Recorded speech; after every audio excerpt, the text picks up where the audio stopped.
Good morning. Welcome to 30/60. నేను ప్రతిభ. ముందుగా headlines.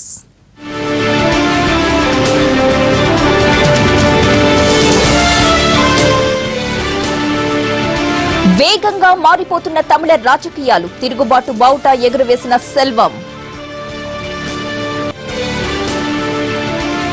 పన్నీర్కు అండగా నిలుస్తున్న కేంద్రం, శశికళను అడ్డుకునేలా వ్యూహాలు. నీటి వినియోగం లెక్కింపుకు టెలిమెట్రిక్ పరికరాలు, నేడు కృష్ణా రివర్ మేనేజ్మెంట్ బోర్డు సమావేశం చర్చ. ఇవాళ ఆర్బీఐ పరపతి విధాన ప్రకటన, వడ్డీ రేట్లు సవరించే ఛాన్స్. రేపటి టెస్టు మ్యాచ్ కు సిద్దమవుతున్న టీమిండియా, హైదరాబాద్ లో విరాట్ సేన ముమ్మర ప్రాక్టీస్. సీఎం పదవికి రాజీనామా చేసిన పన్నీర్ సెల్వం ఎట్టకేలకు నోరు విప్పారు. తాను ఎలాంటి పరిస్థితుల్లో రాజీనామా చేయాల్సి వచ్చిందో వెల్లడించేసరికి తమిళనాట రాజకీయాలు కాకపుట్టిస్తున్నాయి. రాత్రి చెన్నై మెరీనా బీచ్ లో జయలలిత సమాధి వద్ద నివాళులర్పించి 40 నిమిషాల పాటు ధ్యానం చేశాక అసలు విషయాలు వెల్లడించారు. శశికళ ఆమె వర్గీయులపై ఆరోపణలు చేశారు. నిజాలు వెల్లడించాలని అమ్మ ఆత్మ నన్ను ఆదేశించింది అంటూ సెల్వం మాట్లాడిన ఒక్కో మాట శశికళ సీఎం కలల్ని కల్లలయ్యేలా చేస్తుంది.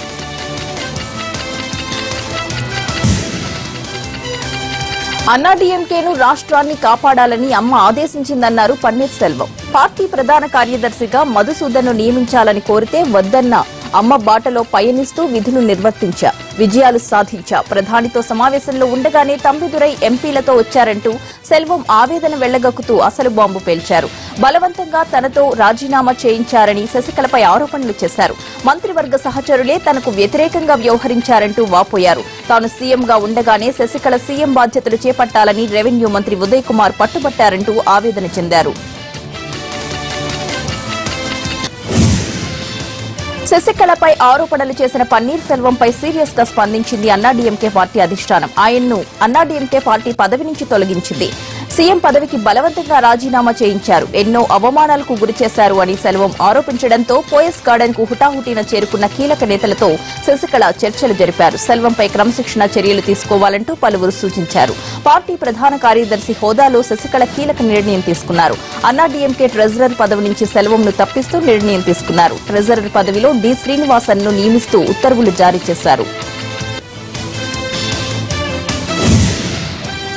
సెల్వం తిరుగుబాటును లైట్ తీసుకుంటున్నారు అన్నాడీఎంకే ప్రధాన కార్యదర్శి శశికళ. తనకు ఎమ్మెల్యేల పూర్తి మెజారిటీ ఉందన్నారామె. బీజేపీ డీఎంకే కుట్రలో సెల్వం భాగమయ్యారని ఆరోపించారు.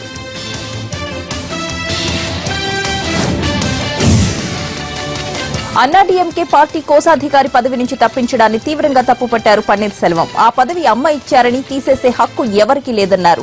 శశికళపై పోరాటం చేస్తాడని ప్రకటించిన సెల్వం ఇవాళ మరోసారి మీడియా ముందుకు రానున్నారు. ఇప్పటికే 60 మందికి పైగా ఎమ్మెల్యేల మద్దతు ఉందని ప్రచారం జరుగుతోంది. ఆ సంఖ్యాబలాన్ని మరింతగా పెంచుకుని ఢిల్లీ వెళ్లేందుకు ప్లాన్ చేస్తున్నారు.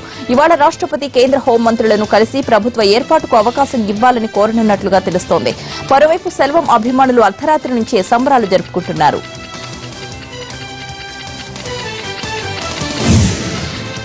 పన్నీర్ సెల్వం శశికళకు వ్యతిరేకంగా మారడం వెనుక కేంద్ర ప్రభుత్వ హస్తం ఉందనే వాదనలు వినిపిస్తున్నాయి.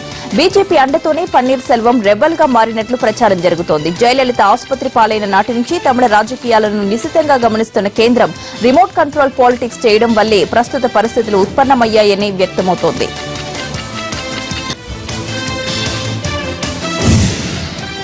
ప్రమాణ స్వీకారానికి ఓ పక్క శశికళ ఏర్పాట్లు చేసుకుంటుంటే తమిళనాడు ఇన్ఛార్జ్ గవర్నర్ గా ఉన్న విద్యాసాగర్ ఢిల్లీకి వెళ్లారు. ఆయన శశికళతో ప్రమాణం చేయించేందుకు చెన్నై రావాల్సి ఉండగా ముంబై వెళ్లారు. ఆ తర్వాత రోజే పన్నీర్ సెల్వం శశికళకు వ్యతిరేకంగా తిరుగుబాటు జెండా ఎగురవేశారు. ఈ పొలిటికల్ డ్రామాను కేంద్రం చాకచక్యంగా నడిపించిందంటున్నారు రాజకీయ విశ్లేషకులు. శశికళ అధికారంలోకి రాకుండా బీజేపీ నేతలు వ్యూహాత్మకంగా దెబ్బ కొట్టారని విశ్లేషిస్తున్నారు. తమిళనాడులో రాష్ట్రపతి పాలన విధిస్తారా లేదంటే పన్నీర్ సెల్వం ప్రభుత్వం ఏర్పడేలా చూస్తారా అన్నది కొద్ది రోజుల్లోనే తేలిపోనుంది.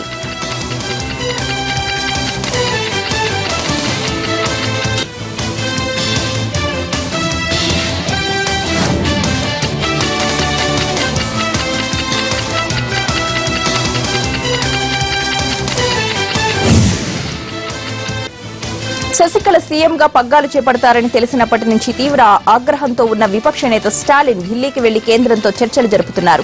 శశికళను సీఎం చేయడం అన్యాయమని, ఒక ఓటుకు ముగ్గురు సీఎంల విధానం ఏమిటని ఇప్పటికే బహిరంగంగా కమెంట్లు చేసిన ఆయన లాబియింగ్ కూడా మొదలుపెట్టారు. శశికళను పదవిలోకి రానివ్వొద్దంటూ రాష్ట్రపతి, ప్రధాని, హోంమంత్రులను కలిసి విజ్ఞప్తి చేసేందుకు యత్నాలు చేస్తున్నారు.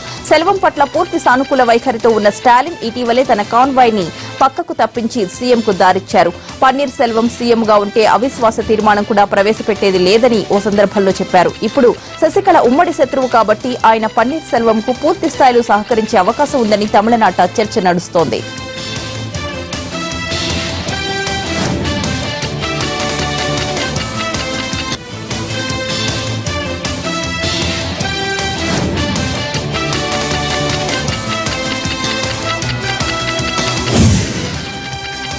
అన్నాడీఎంకేలో చీలిక రావడం, సెల్వానికి కేంద్రం అండ ఉండడంతో ఆయనకు మద్దతిచ్చే ఎమ్మెల్యేలు క్రమక్రమంగా పెరగొచ్చు. అయితే పూర్తిస్థాయి బల నిరూపణ మాత్రం సాధ్యం కాకపోవచ్చు.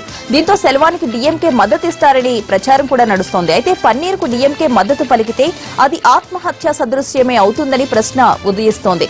సంక్షోభ నివారణకు రాష్ట్ర శ్రేయస్సు దృష్ట్యా సెల్వానికి మద్దతిస్తే వచ్చే ఎన్నికల నాటికి డీఎంకేను మరింత బలోపేతం చేయొచ్చని దృఢంగా స్టాలిన్ విశ్వసిస్తే కనుక సెల్వానికి పూర్తి స్థాయిలో అండ దొరికినట్లే.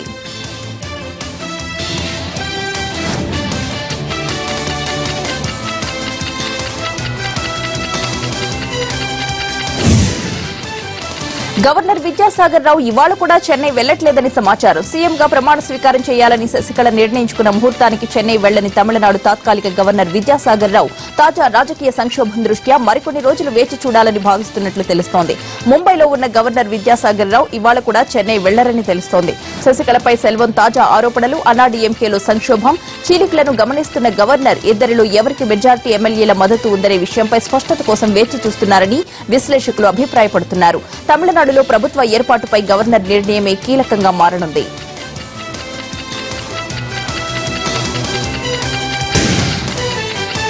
సీఎం పదవి కట్టబెట్టిన పార్టీకి పన్నీర్ సెల్వం ద్రోహం చేశారని అంటున్నారు శశికళ వర్గ నాయకులు. పార్టీ ఎమ్మెల్యేలు, మంత్రులు, నేతలు అంతా చిన్నమ్మ వెంటే ఉన్నారని, ఓపీఎస్ ఒంటరిగా మిగిలిపోవడం ఖాయమని అంటున్నారు. త్వరలోనే సీఎంగా శశికళ ప్రమాణ స్వీకారం చేస్తుందని ధీమా వ్యక్తం చేస్తున్నారు.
తమిళనాడులో రాజకీయాలు హీటెక్కాయి. పార్టీకి వీర విధేయుడిగా ముద్రపడ్డ పన్నీర్ సెల్వం శశికళపై తిరుగుబావుట ఎగురవేశారు. తనపై ఒత్తిడి తేవడంతోనే సీఎం పదవికి రాజీనామా చేశారంటూ బాంబు పేల్చారు. ఆ వెంటనే పరిణామాలు చకచక జరిగిపోయాయి. పన్నీర్ సెల్వం నుంచి పార్టీ నుంచి సస్పెండ్ చేశారు శశికళ. ప్రస్తుతం తమిళ పాలిటిక్స్ అప్డేట్స్ అందించడానికి మా ప్రతినిధి దినకర్ చెన్నై నుంచి లైవ్ లో సిద్ధంగా ఉన్నారు. దినకర్, పన్నీర్ సెల్వం కార్యాచరణ ఏ విధంగా ఉండబోతోంది? మరి కాసేపట్లో మళ్లీ ప్రెస్ మీట్ పెట్టబోతున్నారని తెలుస్తోంది. ఎలాంటి వ్యాఖ్యలు చేసే అవకాశం ఉంది? ఆయన కార్యాచరణ ఏంటి? ప్రతిభ, ఈరోజు కీలకమైనటువంటి రాజకీయ పరిణామాలు జరగబోతున్నాయని చెప్పవచ్చు. ఇక్కడ మొత్తం ఏదైతే ఉందో, ప్రస్తుతం నేను పోయస్ గార్డెన్ దగ్గర ఉన్నాను. 3 ప్రాంతాల్లో అన్నాడీఎంకే రాజకీయాలు ఒక సంచలనమైనటువంటి ప్రకటనలకు కేంద్రాలుగా మారబోతున్నాయని కూడా మనం భావించవచ్చు. ప్రస్తుతం అన్నాడీఎంకేకి సంబంధించినటువంటి ఎమ్మెల్యేలంతా కూడా రాత్రి వరకు ఇక్కడ భేటీ అయినటువంటి సమావేశం ఉంది. అందుబాటులో ఉన్న ఎమ్మెల్యేలతో, మంత్రులతో పాటు కూడా పోయస్ గార్డెన్లో సమావేశమైనటువంటి శశికళ, ఎమ్మెల్యేలంతా మాతోనే ఉన్నారు, పార్టీ అంతా ఒక కుటుంబంలో ఉంది, ఎలాంటి స్ప్లిట్స్ లేవు, అందరూ తనకే మద్దతు చెప్తున్నారు అన్నటువంటి ప్రకటన కూడా నిన్న రాత్రి చేయడం జరిగింది. ఇక 8 గంటలకు మరి కాసేపట్లో 8 గంటలకు తమిళనాడు సీఎంగా ఉన్నటువంటి రేస్లో తమిళనాడు సీఎం అయినటువంటి పన్నీర్ సెల్వం ఈ కాసేపట్లో మీడియాతో మాట్లాడబోతున్నారు. నిన్న ఆయన మౌన ముద్ర తర్వాత దాదాపు 40 నిమిషాల మౌన దీక్ష తర్వాత పేల్చినటువంటి బాంబు తమిళనాడు రాజకీయాల్లో ప్రకంపనలు సృష్టిస్తుందని చెప్పుకోవచ్చు. అయితే ఇంకా 8 గంటలకు మరి కాసేపట్లో మాట్లాడబోతున్నటువంటి నేపథ్యంలో ఇంకా ఎలాంటి నిజాలు బయట పెడతాడు, ఆయన యొక్క యాక్షన్ ఏముండబోతుంది అనేది మాత్రం కూడా వేచి చూడాల్సిన పరిస్థితి అయితే ఉందని చెప్పవచ్చు. ఇక 10 గంటలకు మాత్రం అన్నాడీఎంకే పార్టీ కార్యాలయంలో ఎమ్మెల్యేలంతా భేటీ కావాలని చెప్పి నిన్న అర్ధరాత్రి 2 గంటల వరకు జరిగినటువంటి సమావేశంలో నిర్ణయించడం జరిగింది. అయితే అన్నాడీఎంకే పార్టీ కార్యాలయానికి జరగబోతున్నటువంటి ఈ సమావేశంలో ఎంతమంది ఎమ్మెల్యేలు హాజరవుతారు అనేది మాత్రం ఇప్పుడు $1 మిలియన్ ప్రశ్నగా మనం చెప్పుకోవచ్చు. ఎందుకు అంటే దాదాపు అందరు ఎమ్మెల్యేలే మాకే మద్దతున్నారని చెప్పి శశికళ ప్రకటించిన నేపథ్యంలో పన్నీర్ సెల్వానికి సంబంధించినటువంటి మద్దతుదారులు ఎంతమంది వస్తారు, లేకపోతే శశికళకు సంబంధించినటువంటి మద్దతుదారులు కానీ ఎమ్మెల్యేలు కానీ ఎంతమంది వస్తారనేది మాత్రం అక్కడే లెక్క తేలే అవకాశం ఉందని కూడా మనం భావించవచ్చు. అయితే ఇప్పటివరకు మనకు అందుతున్నటువంటి సమాచారం మేరకు పన్నీర్ సెల్వానికి సంబంధించి దాదాపు 30 నుంచి 40 మంది ఎమ్మెల్యేలు కూడా ఉన్నట్టు కూడా ఆయన వరకు ఉన్నట్టు మనకు సమాచారం. అయితే ఇది ఇంతవరకు కేవలం లెక్కలు మాత్రమే, ఆచరణపూర్వకంగా ఎంతవరకు సాధ్యమనేది మాత్రం చూడాల్సిన పరిస్థితి ఉంది. ఇక ఈరోజు జరగబోయే పరిణామాలను బట్టి గవర్నర్ యొక్క యాక్షన్ ఉంటుందని కూడా మనం భావించవచ్చు. ఇక్కడ పోయస్ గార్డెన్ దగ్గర ప్రస్తుతం భారీ సెక్యూరిటీని కూడా ఏర్పాటు చేయడం జరిగింది. ఎందుకంటే ఎమ్మెల్యేల సమావేశం ముగిసిన తర్వాత మద్దతుదారులంతా కూడా వచ్చి ఇక్కడికి శశికళను కలిసే అవకాశం ఉంది. ఒకవేళ అనుకున్న రీతిలో వాళ్ళ ఎమ్మెల్యేలంతా కూడా వస్తే ఇక్కడి నుంచే శశికళ అక్కడికి వెళ్ళే అవకాశం ఉంది. ఆ తర్వాత వచ్చి గవర్నర్ని కూడా కలిసే అవకాశం ఉందని కూడా మనం భావించవచ్చు. కొద్దిసేపట్లో తమిళనాడు సంబంధించి అన్నాడీఎంకే పార్టీకి సంబంధించినటువంటి లెక్కలు అలాగే సమీకరణాలు కూడా తేలబోతున్నాయని కూడా మనం భావించవచ్చు. అయితే ఎమ్మెల్యేలు ఎంతమంది హాజరవుతారన్న దానికి సంబంధించి ఈరోజు భారీగా అంచనాలు ఉన్నాయని చెప్పవచ్చు. ఆ తర్వాత నెక్స్ట్ పన్నీర్ సెల్వం ఎలాంటి విషయాలను మరొకసారి బయట పెట్టబోతున్నారు. నిన్న రాత్రి వరకు ఆయన ఒకసారిగా బరువుని దింపేసుకున్నట్టుగా ఉన్నటువంటి పన్నీర్ సెల్వం ఇప్పుడు ఇంకా ఎలాంటి బాంబులు పేల్చబోతున్నారు, ఒకవేళ జయలలిత ఆరోగ్యం గురించి మాట్లాడతారా, లేకపోతే తన నెక్స్ట్ మూవ్మెంట్ గురించి ఏం మాట్లాడతారా అనేది మాత్రం 8 గంటలకు తెలిసే అవకాశం ఉందని కూడా భావించవచ్చు. ఇక రాజకీయంగా ఏం జరగబోతుంది, తమిళనాడులో ఆసక్తి రేపుతున్నటువంటి ఈ యొక్క రాజకీయ పరిణామాలు ఎలా ఉండబోతున్నాయి అనేది మాత్రం కూడా ఒక 3 ఆప్షన్స్ కూడా ఉన్నాయని చెప్పవచ్చు. ఎందుకంటే ఆయన ఓపెన్గా ఒక్కసారిగా బయట పెట్టడంతో అన్నాడీఎంకే రాజకీయాలన్నీ ఒకసారిగా బయట పెట్టడంతో గవర్నర్ కూడా ఎలాంటి యాక్షన్ అయినా తీసుకోవడానికి అవకాశం ఉంది అని చెప్పి లెటర్లో పెట్టడంతో అది కూడా కొద్దిగా పన్నీర్ సెల్వంకి సపోర్ట్గా ఉండే ఒక అంశంగా ఉండే అవకాశం కూడా ఉందని చెప్పవచ్చు. ఒకవేళ గవర్నర్ శశికళను ప్రమాణ స్వీకారానికి ఇన్వైట్ చేయకపోతే మొదట పన్నీర్ సెల్వంని పార్టీ నుంచి సస్పెండ్ చేసి ఆ తర్వాత నో కాన్ఫిడెన్స్ మోషన్కి వెళ్ళే అవకాశం ఉంది. అలాగే అసెంబ్లీ కూడా ప్రొరోగ్ కాకుండా చూసే అవకాశం కూడా ఉందని చెప్పవచ్చు. ఇదంతా కూడా జరగడానికి కొద్దిగా సమయం తీసుకున్నా కానీ ఈరోజు ఎమ్మెల్యేల సమావేశం అయిన తర్వాతనే ఈ యొక్క సమీకరణాలు, ఆ తర్వాత అన్నాడీఎంకే యొక్క భవిష్యత్తు ఏముండబోతుంది, శశికళ సీఎం పీఠం మీద కూర్చోడానికి అర్హురాలు అవుతారా లేదా అన్నది మాత్రం తేలాల్సిన అంశంగా మనం భావించవచ్చు. ఏదేమైనా కానీ మరి కాసేపట్లో జరగబోయేటువంటి కీలక పరిణామాలు 8 గంటలకు పన్నీర్ సెల్వం ప్రెస్ మీట్, 10 గంటలకు అన్నాడీఎంకే పార్టీకి సంబంధించినటువంటి ఎమ్మెల్యేల మీటింగ్ తర్వాతనే ఇక్కడ తమిళనాడు రాజకీయాలు డిపెండ్ అయ్యాయని చెప్పవచ్చు. ఒకవైపు ప్రతిపక్ష నేత స్టాలిన్ ఢిల్లీలోనే ఉన్నారు. ఎవరైతే ఆయన మద్దతు ఇస్తున్నారని చెప్పి కూడా డిఎంకే పార్టీ చేస్తున్నటువంటి కుట్రలో భాగంగానే పన్నీర్ సెల్వం ఇలా బిహేవ్ చేశారని చెప్పి నిన్న శశికళ ఆరోపించిన నేపథ్యంలో డిఎంకే కూడా ఎలాంటి మూవ్కి వెళ్తుంది అన్నది కూడా ఆసక్తిగా మారినటువంటి విషయం. ఓవరాల్గా చూస్తే అటు ఢిల్లీలో డిఎంకే పార్టీ యొక్క ఎత్తుగడలు, ఆ తర్వాత ఢిల్లీ కేంద్రంగా నడుస్తున్నటువంటి పన్నీర్ సెల్వం ఎత్తుగడల మధ్య శశికళ ఎలాంటి ఎత్తుగడలు వేస్తారనేది మాత్రం వేచి చూడాల్సిన పరిస్థితి అయితే ఉందని చెప్పవచ్చు. ఇది ఇక్కడ తమిళనాడులో జరుగుతున్నటువంటి రాజకీయమైన పొలిటికల్ డెవలప్మెంట్గా మనం భావించవచ్చు.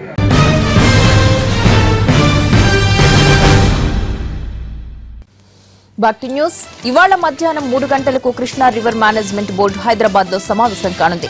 ఈ సమావేశానికి ఏపీ, తెలంగాణ అధికారులు హాజరు కానున్నారు. నాగార్జున సాగర్, శ్రీశైలం ఈ 2 ప్రాజెక్టుల్లోనూ 20 నుంచి 25 టీఎంసీల వరకు నీటి లభ్యత ఉంది. వీటి కేటాయింపులపై బోర్డు చర్చించనుంది. నీటి వినియోగాన్ని లెక్కించేందుకు టెలిమెట్రిక్ పరికరాల ఏర్పాటు అంశం, ప్రాజెక్టులను బోర్డు పరిధిలోకి తీసుకువచ్చే అంశాలను ప్రధానంగా చర్చించనుంది.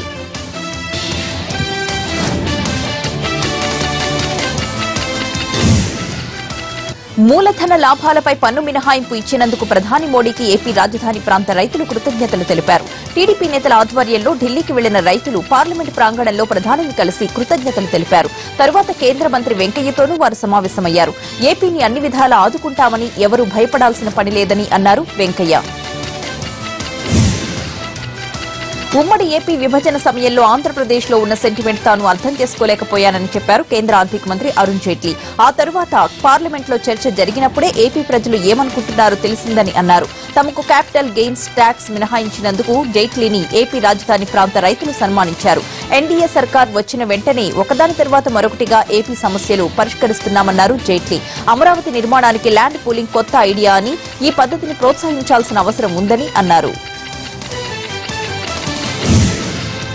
ప్రధాని అపాయింట్మెంట్ రద్దుకు నిరసనగా 2 రోజులు పార్లమెంటును బాయ్కాట్ చేశామన్నారు టీఆర్ఎస్ ఎంపీ జితేందర్.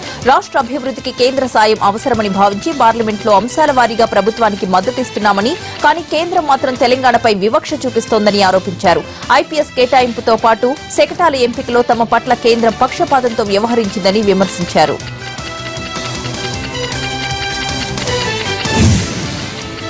ఓయూ శతాబ్ది ఉత్సవాలకు హాజరు కావాలని రాష్ట్రపతి ప్రణబ్ ముఖర్జీని సీఎం కేసీఆర్ ఆహ్వానించారు. ఇందుకు రాష్ట్రపతి సానుకూలంగా స్పందించినట్లు సమాచారం. ఏప్రిల్ 26, 27, 28 తేదీల్లో ఉస్మానియా విశ్వవిద్యాలయం శతాబ్ది వేడుకలు జరగనున్నాయి. రాష్ట్రపతితో భేటీలో ఎంపీలు జితేందర్ రెడ్డి, వినోద్, సీతారాం నాయక్, ప్రత్యేక ప్రతినిధులు పాల్గొన్నారు.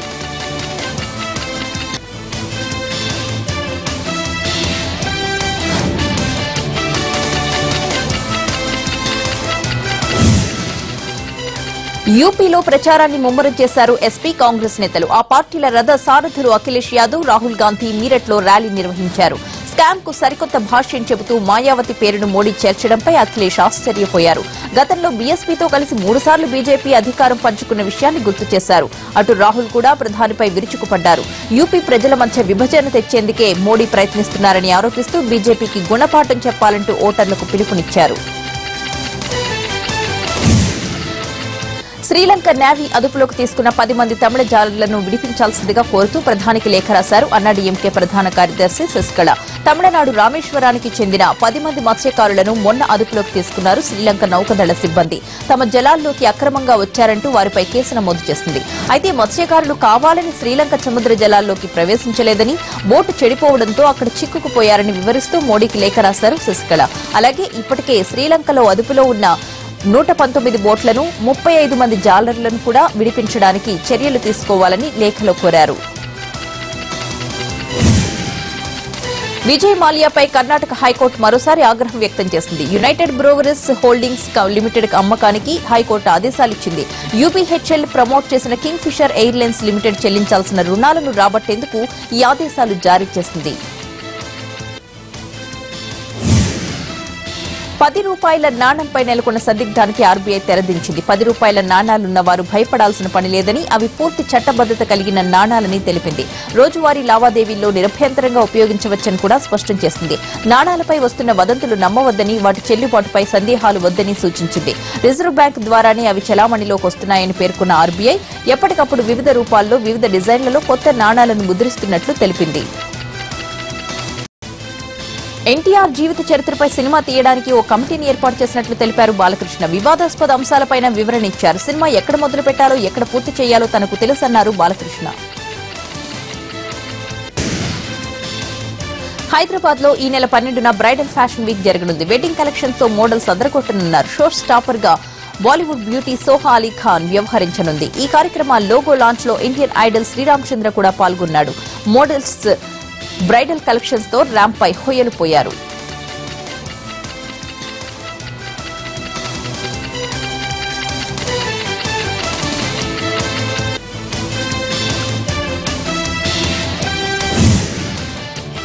ఆదిదేవుడు అంతర్వేది లక్ష్మీ నరసింహస్వామి వారి రథోత్సవం నయనానందకరంగా సాగింది. వేద మంత్రోచ్చారణలు, మంగళ వాయిద్యాలు, వేలాది మంది భక్తుల గోవింద నామస్మరణ మధ్య స్వామివారు అంగరంగ వైభవంగా ఊరేగారు. పట్టు వస్త్రాలు, బంగారు ఆభరణాల అలంకరణతో స్వామి, అమ్మవార్లు భక్తులకు దర్శనమిచ్చారు.